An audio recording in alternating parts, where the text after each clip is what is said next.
అలా నా పేరు టీఆర్ఎస్వి అశ్వంత్ కుమార్. నేను టీఆర్ఎస్వి రాష్ట్ర ప్రధాన కార్యదర్శి.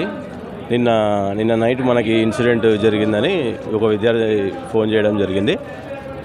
వాళ్ళు చెప్పిన విషయం ఏంటంటే 2 గ్రూపుల మధ్య ఒక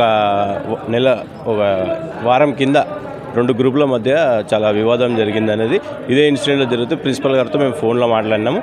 లేకపోతే ఏం లేదమ్మా, సర్దు మనిగింది, ఇంకా 2 రోజులు అయితే క్లియర్ అవుతుంది అని చెప్పిన విషయాలు.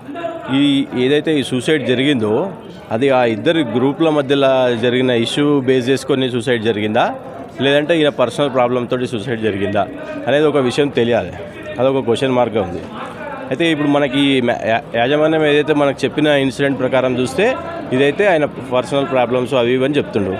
ఎక్కడ సూసైడ్ నోట్ లేదు.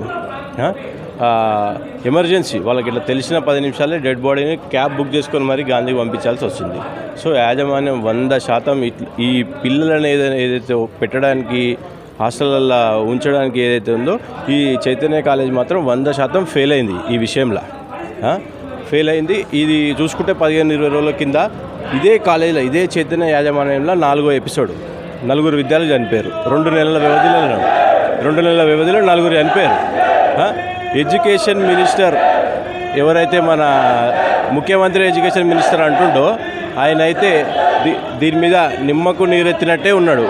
ఎంతమంది చనిపోయినా నాకు అవసరం లేదు, నేనే డైరెక్ట్ హైడ్రా పేరు మీద 100 మందిని చంపుతున్నా, ఇది నాకు పెద్ద విషయం కాదు అని ఆయన చాలా చిన్న కేర్లెస్గా తీసుకుంటుండే ఈ ఎపిసోడ్ని.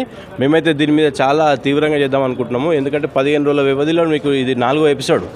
సో మా రాష్ట్ర అధ్యక్షునితో మాట్లాడి రేపు ఎల్లుండో ఈ చైతన్య విద్యా సంస్థలు, నారాయణ కార్పొరేట్ విద్యా సంస్థలన్నీ బంద్ ప్రకటిస్తాము 100%. రేపు ఎల్లుండో ఒకవేళ ఈ యాజమాన్యం 2 రోజుల్లో మాకు అవైలబిలిటీ రాకపోతే మాత్రం ఇదే చైతన్య నారాయణ కాలేజ్ క్యాంపస్లు సిటీలో ఎన్ని ఉన్నాయో అన్నీ తలగబెడతాం 100%.